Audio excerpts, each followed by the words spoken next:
What's up, ladies and gentlemen? In this video, I want to cover solving system of equations when we're going to have one solution, no solution, as well as infinite many solutions. So I'm going to do an example of each, so therefore we can compare them and see what to look out for, so therefore we can properly identify the solution.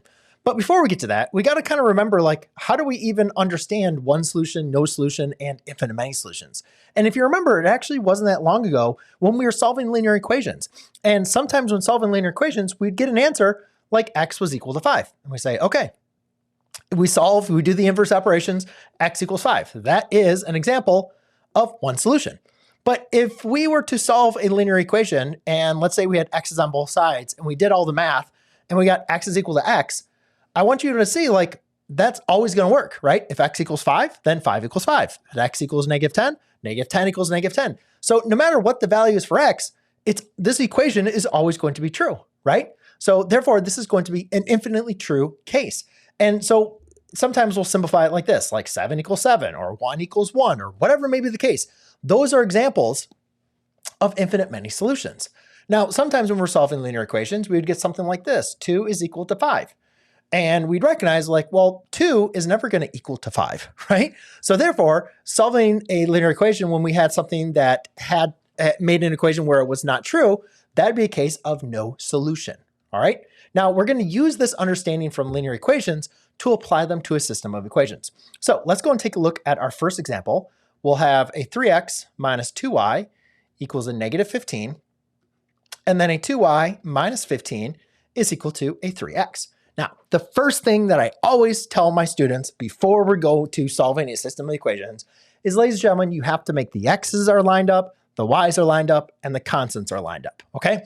So this one, the teacher, myself, is just trying to be a little tricky, right? Trying to be a little sneaky around and like, hey, let's go and rearrange everything, because sometimes students aren't paying attention. Or if it's on a test or a quiz, time is of the essence, and they just quickly breeze by this. So we don't want you to do that. I always want you to think, are my variables aligned when you look at a question?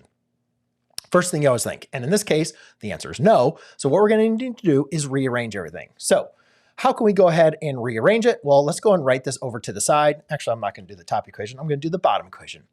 So if I have a 2y minus 15 is equal to a 3x, what I'm simply going to do is let's get this 15 over here.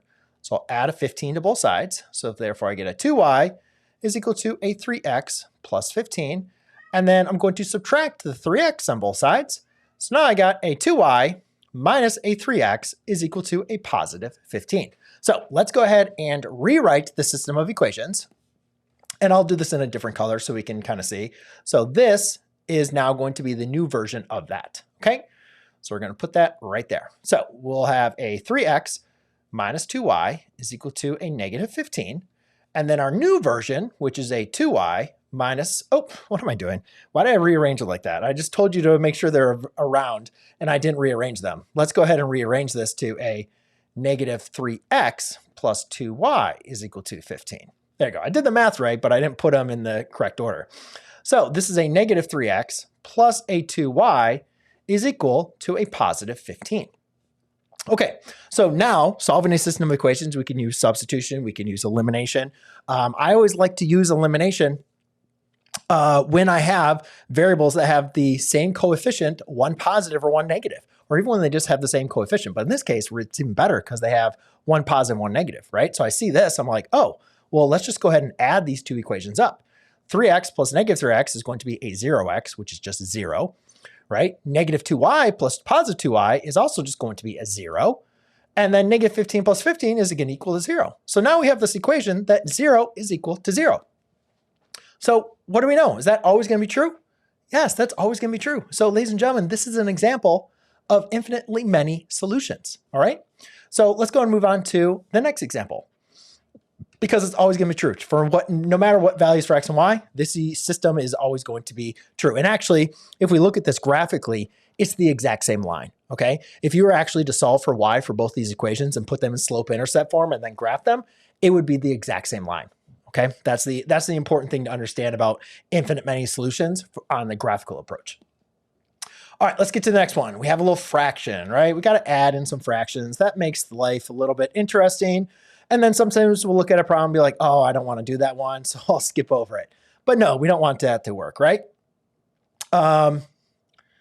Negative 15 is going to equal, what was that?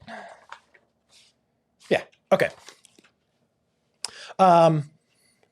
So in this case, I don't want to solve a system of equations with a fraction, right? I want to get rid of that fraction. So the first thing I'm going to do is, since that is the only fraction, I'm going to look at what its denominator is, which is 2. And I'll say, all right, how can I get rid of this denominator 2?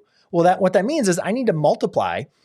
I need to have a 2 in the numerator or a number that 2 will evenly divide into, right? Think about it this way. If I have 8 over 2, do we need to keep 2 in the denominator? No, because 2 evenly divides into 8, right? 4 times. Now I no longer have a 2 in the denominator.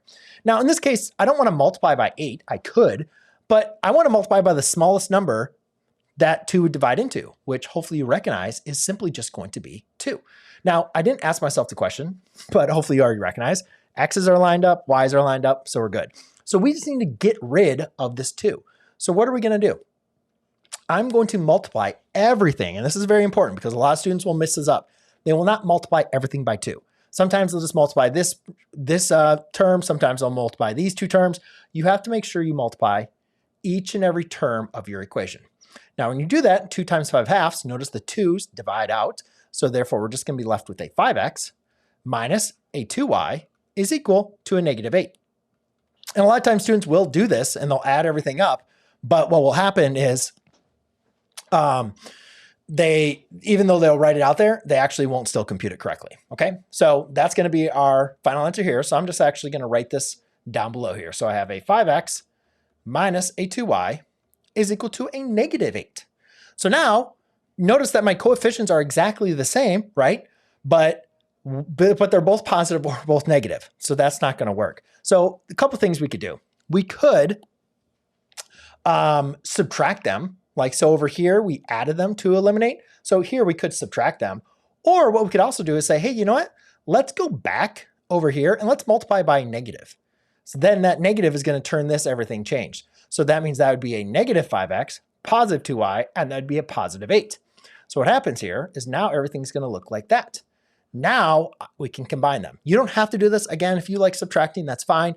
I have just found that more students, more often than not, make less mistakes when they are adding compared to when they are subtracting.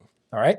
So now we're going to add them. That's going to give us a 0, which is 0x, or 0. This gives you a 0y, which is, again, another 0. But here I get an 8 plus 8, which is going to be a 16. So now I have the equation 0 equals 16. Ladies and gentlemen, that's never going to be true, right? So therefore, this would be an example of no solution. So on to number 3. Now, we've already covered infinite many solutions. We've already covered no solutions. And so you might be assuming that, hey, Mr. McLogan, that means this is a 1 solution, right? And yes, you are correct in that idea, but I want you to make sure you pay attention to this because students will still get confused. And I want you to kind of like pretend we're looking at this problem if we didn't already know that it's going to be a 1 solution, right? We still had to determine if it was 1, infinite many, or no solutions. All right, because this is a problem that I used to give my students. It would still trick them up. All right. And the reason why I'd still trick them up is because they would see the same numbers and they'd see a 4 and a 4 and they'd see 2s and the 2s. And they're like, they would sometimes, if they didn't have time, let's say it's at the end of the test or whatever else, they would still just assume, oh, this is going to be a no solution or it's going to be an infinite many solution. Okay. So just because you see things that are in common doesn't mean, ladies and gentlemen, that it's going to be an infinite many or a no solution. Sometimes students would like this doesn't scream that it's a no solution. Over here, a lot of times the easiest way to understand if something is an infinite many is by the multiples of their side. Because remember, infinite many solutions for a system of equations is really the exact same equation. So look for 2 equations that are multiples of 2s or 3s or even 1/2. All right. Sometimes fractions is a dead giveaway for that. But here in this case, you could see they are multiples of each other, but the constants do not equal each other. Okay. All right. So let's go and look at this one. Now, this one, my x's are lined up, my y's are lined up. We're looking good in that case. And let's just go ahead and solve because I'm not seeing anything. The first thing I want to do is I want to get the coefficients to be the same. So in this case, our coefficients are not the same. Now here I had a fraction to get rid of. In this case, I don't have a fraction, but what I can do is multiply this bottom equation. Let's go ahead and go back to, let's do green on this one. Let's go ahead and multiply by 2 here. So when I multiply by 2, again, make sure you multiply everything. I am now going to get the equation of a 2x minus 4y is equal to 8. It's an ugly 4.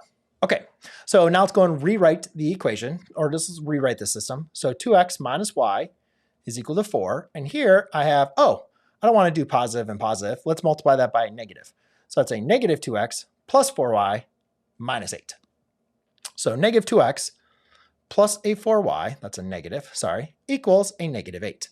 Okay, because again, when you're doing system of equations, you could do elimination or you could do substitution here. That would be perfectly fine because now that I have a variable that's already isolated, actually, you know what? For the sake of having some fun, let's actually do elimination.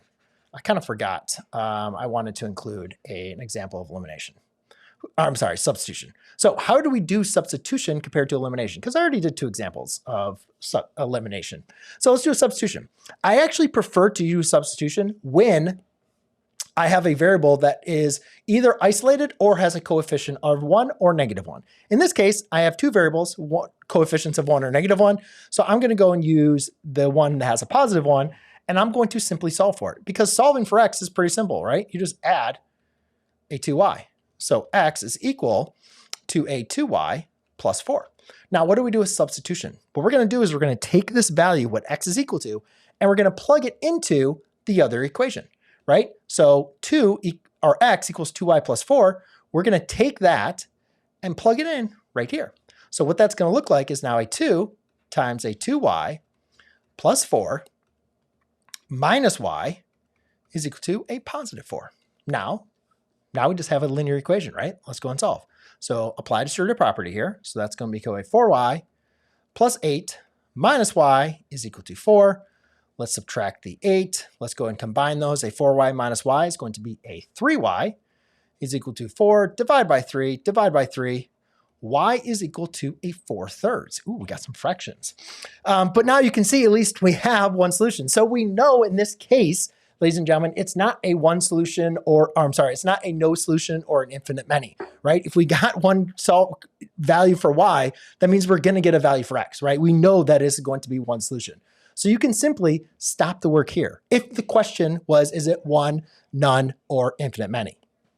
However, for the sake of mathematics, let's go ahead and solve the rest of the problem because, that's what I am. I'm a math teacher. So if we already know y is equal to 4/3, then I can take this second equation and plug that, oops, not that way.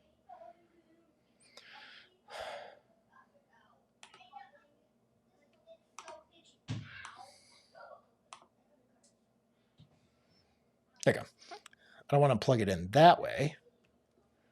I can take this and plug it in for this y. So I have an x minus a 2 times a 4/3 is equal to 4. Okay? Right? 2 minus, yep. All right, so I can go and distribute that. So x is minus a 8/3 is equal to 4. Now I need to add a 8/3 to both sides. Now, a lot of times students will get confused with this and say, Mr. McLogan, how do we add a 4 plus 8/3? Well, I don't want to think of 4 as, I don't want to think of it as 4. I want to think of it as a 12/3, right? 4 is equal to 12/3. 12 divided by 3 is 4. Now, why would I want to do that? Well, when you think of 4 as 12/3, what do you recognize about these two fractions? They have the same denominator. Right? Technically, all I'm doing is I'm taking a 4 over 1, because anything can be written over 1, and I'm just multiplying by a 3 over 3 to get that common denominator of 3 for my 8/3. Now you can see I just need to apply the operation to my numerator, and I get x equals a 20/3, and now I have a solution set of 20/3 and 4/3. There you go, ladies and gentlemen. That is an example of one, none, and infinite many solutions. If you want to see some more examples of solving system equations, then check out the resources and playlists I have for you in the description down below, or the next video I have for you here. Cheers.